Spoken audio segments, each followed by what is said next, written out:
Morning everyone, সবাই কেমন আছো? আশা করি সবাই খুব ভালো আছো, আমিও ভালো আছি। আমার নতুন একটা ব্লগে সবাইকে স্বাগত। তো কালকে তোমরা দেখলে রাত 12:30টার সময় আমি বাড়িতে ঢুকেছি, তারপরে শুয়ে পড়েছিলাম। তো অনেকক্ষণ আগেই আমি উঠে গেছি, উঠে শুয়েছিলাম। কি করব, জল তো নেই, জল আস্তে আস্তে সেই 11টার সময়। তো ওই জন্য মোবাইল ঘাঁটছিলাম। আর ইউটিউবে আমার চ্যানেলে দেখো আমি ব্লগ দিয়ে দিয়েছি, গিয়ে দেখে আসো। আর যদি ভালো লাগে তাহলে লাইক কমেন্ট শেয়ার করে দিও।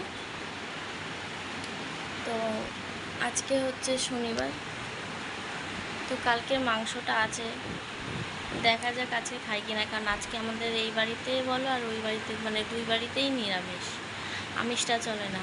কিন্তু আমরা খেতে পারি, সেটা কোনো অসুবিধা নেই, মানে কেউ কিছু বলে না। কিন্তু আমার মতে মনে হয় শনিবারটা নিরামিষ খাওয়াটাই উচিত। কিন্তু কি বলো তো, খাসির মাংস যতই ফ্রিজে রাখি না কেন, নষ্ট হওয়ার সম্ভাবনা থাকবে না। কিন্তু দেখা যাক কি করা যায়, ও কি বলে। ও যদি খেতে চায় তাহলে আমি ওকে দেবো। আর আজকে আর কোথাও বেরোবো না, বেরোলাম না বলতে সামনাসামনি গেলে যাব, কিন্তু ওই দূরে আর কোথাও যাব না। আর তার মধ্যে হচ্ছে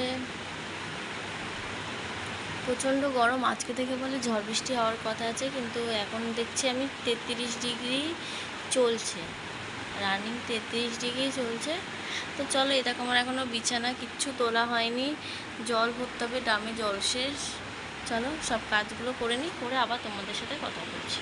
তো বন্ধুরা, আমার স্নান হয়ে গেছে, এখন বাজে 11:15, মানে 11:30টার সময় আমার স্নান হয়ে গেছে। আজকে সকাল সকাল করে নিয়েছি, কারণ প্রত্যেক দিন দেরিতে স্নান হয়, স্নান করি আর তার মধ্যে ঠিকঠাক জল পাই না, ওই জন্য সব কাজও কমপ্লিট আমার।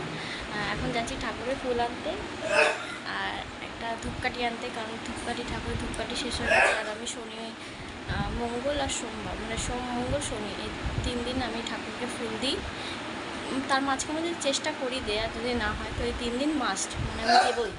তো ওটাই এখন আনতে যাচ্ছি, কারণ ওর বলবো দেরি হবে, তাই চলো যাওয়া যাক। হ্যালো ফ্রেন্ডস, সবাই কী করছো? এখন বাজে 3:05 বাকি। তো আমার খাওয়া দুটোর আগেই হয়ে গেছে, কারণ সকালে এরকম কিছু খাইনি। আর দেখো, এই আইসক্রিমটা কে কে চেনো বলো? এটা হচ্ছে অরুণের আইসক্রিম, চকলেটটা খুব সুন্দর হয়, বেশি দাম না, দাম হচ্ছে 5 টাকা। তো আমি অনেক দিন পরে আজকে আইসক্রিম খাচ্ছি, চলো দেখি। এই ফ্লেভারটা কোনোদিন খাইনি, মানে এই চকলেট খেয়েছি, বাট এই ফ্লেভারটা আমার ফার্স্ট টাইম। ফোনটা ধরে আছি বলে এভাবেই ছিটতে হচ্ছে, তো দেখা যাক। এ বাবা,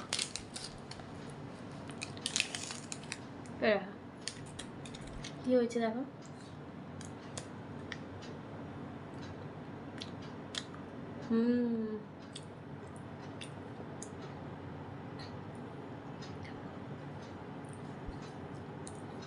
সুন্দর। তো কে কে এই অরুণের আইসক্রিমটা খেয়েছো আমাকে কমেন্টে জানাবে, কিন্তু অবশ্যই জানাবে। তো চলো, আর আজকে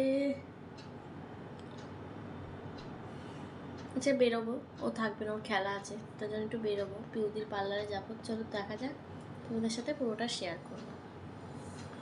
তারপর আমি বাড়ি থেকে বেরিয়ে গেছি, আজকে একাই যাচ্ছি, কারণ ও তো নেই, তোমাদেরকে বললাম ও খেলতে যাচ্ছে, মানে ও বেরিয়ে গেল, একসাথেই বেরালাম, ও চলে গেল গাড়ি করে, আর আমি এখন যাচ্ছি হেঁটে হেঁটে পিউদির পার্লার। পিউদিকে আগে ফোন করে নিলাম যে তুমি পার্লারে আছো? পিউদি বললো হ্যাঁ আমি আছি পার্লারে, তুই তাহলে আয়। ঠিক আছে তারা যাই। তো এখন যাচ্ছি, আর গরম, বাইরে এক ফোঁটাও হাওয়া নেই। তো ফাইনালি পিউদির পার্লারে চলে এসেছি।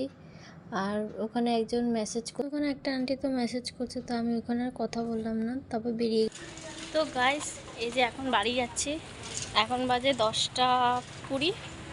তো এখন বাড়িতে যাচ্ছি, পিউদি এগিয়ে গেল, এইটুকুনি রাস্তা, এই হরিজন স্কুল অবধি, তো এইটুকুনি 2 মিনিটের রাস্তা চলে যেতে পারবো। তো সবাইকে বলে দিচ্ছি এখনই গুড নাইট, সবাই ভালো থেকো, সুস্থ থেকো। আর আমার ব্লগটা যদি ভালো লাগে তাহলে লাইক কমেন্ট শেয়ার করে দিও অবশ্যই। চলো টাটা।